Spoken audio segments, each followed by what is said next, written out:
আমরা সবে জানি বা সবে দেখছি যে কোন জাত ফাঁকিয়ে সব ফাঁকি উড়ে উপরে দিয়ে উড়ে তলে দিয়ে নামতে পারে উড়িয়া আগে দিয়ে যাইতে পারে উড়িয়া, কিন্তু এটা বস্তু সবে জানি যে কোন জাত ফাঁকি উড়িয়া বেগ হইতে পারে না, মানে বেগ গুড়িয়া নাই, ইউটার্ন লইয়া নাই, ডাইরেক্ট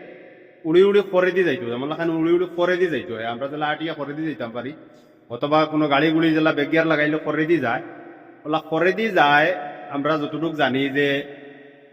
বা দেখছি না কোনোদিন, আসলে কইতে গেলে দেখছি না কোনোদিন যে কোনো ফাঁকি উড়ি উড়ি গিয়া করে দিয়ে যাওয়া, উড়ি উড়ি আগে দিয়ে যাওয়া দেখছি, উড়ি উড়ি উপরে দিয়ে যাওয়া দেখছি, উড়ি উড়ি নিচে দিয়ে আওয়া দেখছি, কিন্তু করে দিয়ে যাওয়াটা দেখছি না। আর যদি কেউ দেখিয়া তখন আর ফাঁকির নাম জানেন তাহলে কইবা চাই কোন জাত ফাঁকি যে বেগিয়ার লাগাইতে পারে অথবা উড়ি উড়ি করে দিয়ে যাইতে পারে, ইউটার্ন লইয়া না ঘুরিয়া না, ডাইরেক্ট উড়ি উড়ি করে দিয়ে যাইতে পারে, কোন জাত ফাঁকি বা কোন জায়গাত আছে, কোন দেশও বসবাস করে। কারণ সব ফাঁকি তো আর সব দেশও নাই, সব জায়গাত নাই। গতিকে কোন জাত ফাঁকি উড়ি উড়ি করে দিয়ে যাইতে পারে, তার নাম কিটা অথবা কোন দেশও বাস করে বসবাস করে, কমেন্টে জানাইবা চাই উত্তরটা।